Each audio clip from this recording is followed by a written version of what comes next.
So, staff, when I was first looking into the idea of getting the Starlink satellite internet service, I had imagined for some reason that what we were talking about, or what they were talking about, was that there were a few selected geosynchronous satellites maybe up there, which would be, because they're geosynchronous, would be at sort of 35,000 kilometers above the Earth.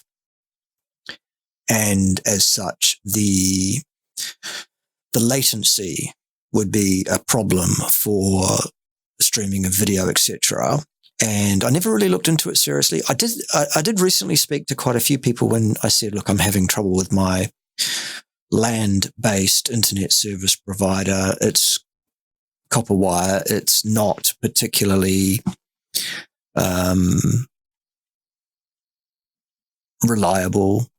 It's very, very slow.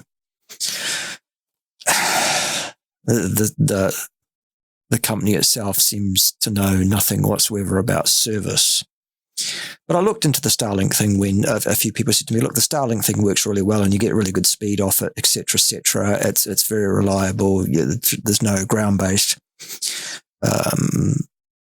hardware like cables or any of that kind of stuff. It's just a receiver that goes on your roof and a modem that connects to that in the house, and it's all wireless, no problem, and you get like quite good speed. And I didn't believe it for a second, so I looked into this a bit. And anyway, here is a map.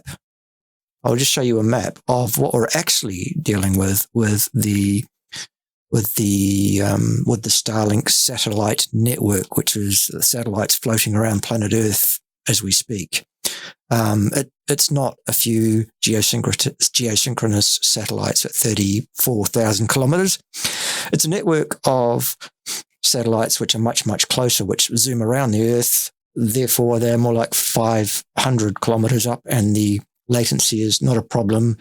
The internet speed, but we'll get to that in a minute. But look, this is what we're dealing with in terms of what satellites are floating around the Earth. Well, here it is. Obviously not much over the South Pole, not much over the North Pole, but there's a ring of these satellites, and each one of those white dots is a SpaceX satellite.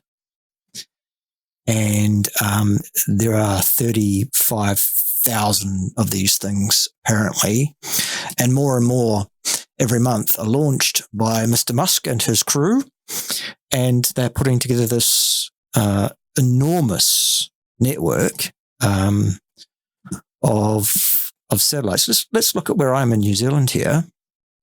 And what you see here is that each one of these is a satellite moving around. And so as you can see, at any given time, there are a fair number of these things in range to send a signal to the satellite. What I put on my roof this afternoon, it having arrived 2 days after I ordered it. I thought it was coming from the States. Nope, clearly there's a local supply. It's 2 days, it's here. It took me 30 minutes less to put it up there on the roof. Done deal. And we'll look at the speeds in a moment that I'm getting out of this thing as opposed to what I'm getting on the copper wire. It'll blow your mind. So it will. Anyway, this is the SpaceX satellite network. So this is why you might look at having a look at this service for yourself and thinking, well, is this something that might be... Here we have a train of satellites that move together. There's quite a few of those floating around the planet at various times too. So when you've got a train overhead, it's really, really good. Anywho, there it is. I just thought I'd show it to you because, wow, incredible. Absolutely incredible. Right.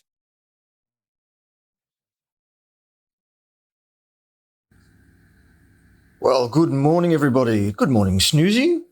Good to see you here to supervise. Yes, I ordered Starlink internet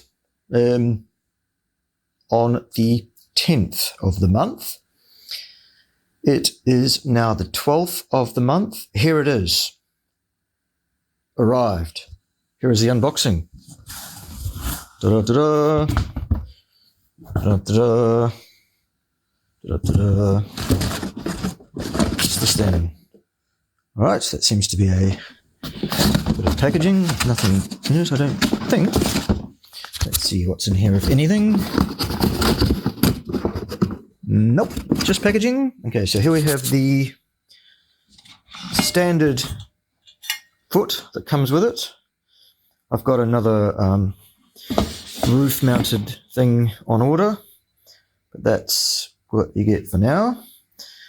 And then you get a piece of cardboard, and you get the receiver itself. It seems to be. And need to be careful about how I pick that up, I suppose, like so. Right, there it is. So we'll put that there on the table. And let's see what kind of cable it's got on it. Okay, so that's the modem. There. That's the modem. So we'll put that beside the fixed internet line modem for now. Here we have the cable for the satellite receiver, which looks like it has some sort of USB connection of some sort, or is it a micro HDI? I don't know. This also carries the power to the actual receiver unit, which is this flat thing here, this oblong square thing. Here is the power cable with the correct New Zealand plug. Clearly this has been sent by a New Zealand supplier. They clearly have them in supply in New Zealand. So what we will do now is we'll have a bit of there's an instruction regulations thing there, I guess, as well. What we'll do now is we'll have a bit of a play. There's an app that you load up that tells you where the best spot for the thing is. So I'm going to climb up on the roof and see what it says up there with the app. And then I'll come and get it all jacked up, ready to go, I guess, for a test drive. Right, see you soon. All right, everybody, thank you for joining me. After the unboxing, I spent 5 minutes or less on the roof doing a scan to see whether there was a clear enough view for the Starlink receiver. It suggested to me that I might want to choose a better location on the basis that there's a large tree blocking a portion of the sky quite near the house. Unfortunately, there's nowhere else to go. That's it is. So I said, right, go ahead anyway. The tree is there. See what you can do. So I came back down, climbed back up with the receiver, which is currently just sitting on the ceiling. It's not affixed up there yet. That will be another half-hour job when the fixing bracket arrives, which will be, I suspect, in the next day or two, given that I ordered the Starlink system on the 10th, I believe it was, of the month. It is now the 12th of the month, and it arrived today, as I said earlier. So that's impressive. So there'll be another half hour to actually fix the receiver permanently to the ceiling. Anyway, I've plugged it in, turned it on, registered on the network on the Starlink internet service. Did a speed test on my phone. It says 195.1 download and 12.5 upload. And the other figures are a ping speed of 25 milliseconds and a 6 millisecond jitter. So all in all, that is approximately all around 3 times better than the copper wire service that's available to us here at this particular rural location in the northern part of the South Island of New Zealand. All right, let's do a speed test now. I have my PC connected via the Wi-Fi because the Starlink comes with Wi-Fi only. I also have a LAN connection unit on order, but this is just raw Wi-Fi connection to my PC. We're going to do the speed test now. This is live. I haven't done this on the PC yet, so let's go, and you'll discover at the same time I will. Here we go.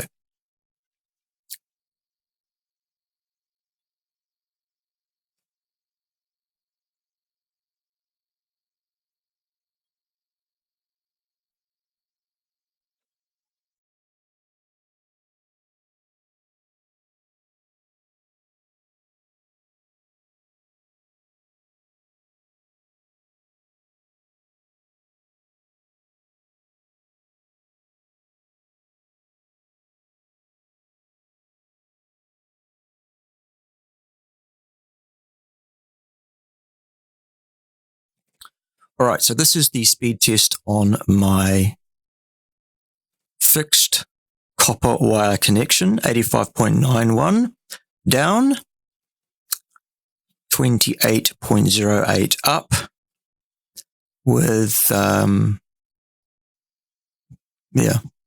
that's pretty average what it has been when it's been functional over the last year or so. Right, let me disconnect that and go purely to the Starlink and we'll see what's what.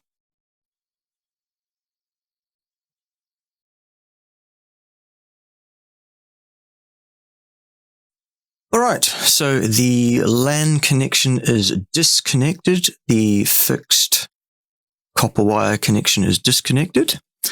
Now we're going to test the Starlink. Let's see.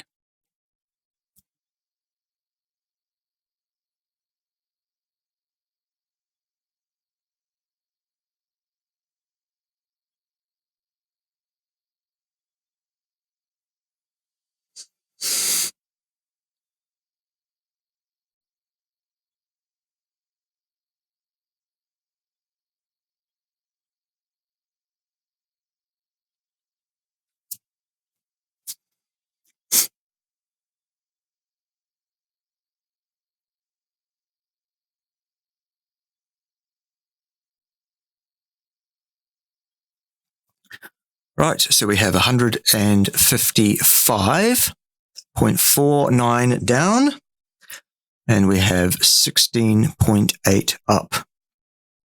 There you go. Better than the copper wire. Okay.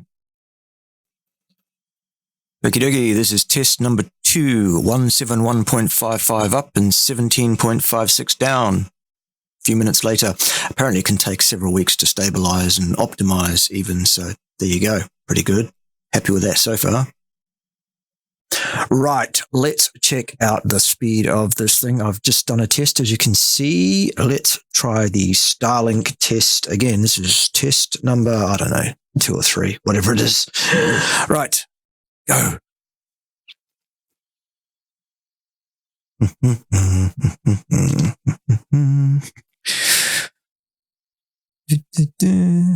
Ooh.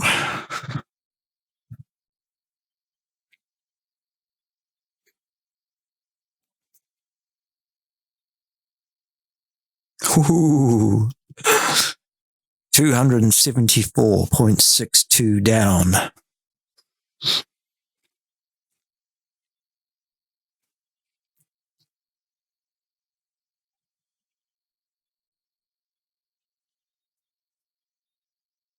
And 18.46 up. There you go, boys and girls. Starlink.